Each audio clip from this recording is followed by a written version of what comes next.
Welcome to my video tutorial on scanning more than one page with your smartphone. So the first thing that you're going to do is you're going to turn your smartphone on and you're going to go to the Play Store or the App Store and you want to download one of the apps. I use CamScanner. I also have Handy Scanner right below that on the upper left hand portion of my screen. I'm going to show you CamScanner today. And you're going to go ahead and open up that app, and there's a picture of a camera at the bottom, so you're going to go ahead and click that picture. And then what's going to happen when you go to do your scan is you want to put your paper in, then you want to hold it pretty flat and fairly still, and you're going to go ahead and hit that camera button again. You probably heard the click when I was talking. You do need to go ahead and hit the check mark. And now right here at this point, if you wanted to go ahead and add a second page of your document, whatever it may be, you're going to hit the camera button again. They used to have a plus sign in there and they've gotten rid of that. It's just back to the camera button.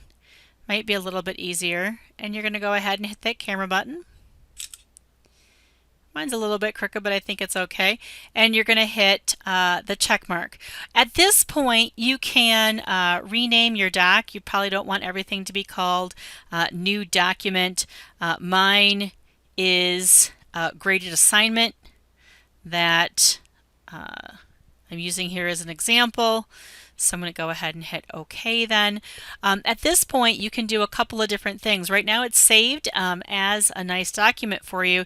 You're going to go ahead and hit that share button. It's very similar to what you see on if you're trying to share like a picture on Facebook. And you've got some choices here. You're going to want to share this as a PDF.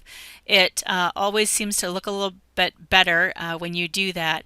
You can change it a little bit. It's bigger than a megabyte. For my class, I require that things are less than 5 megabytes, so you're definitely within that range. You don't have to necessarily shrink it down. I'm just going to go ahead and hit original size.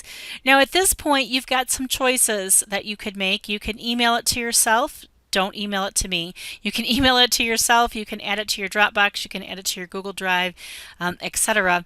And you also can upload it to CamScanner. There's some free storage there.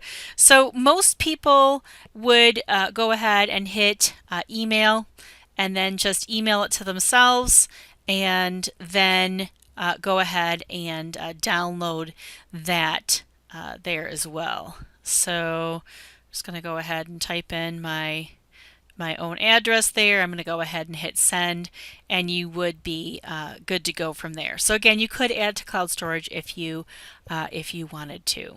And that's all there's to it, to adding multiple pages to those documents. When you open them up, they do look fairly nice. You can see that I've got 2 pages there. All I did was swipe to get between the 2 of those, and they look pretty good. Thanks for watching the video tutorial.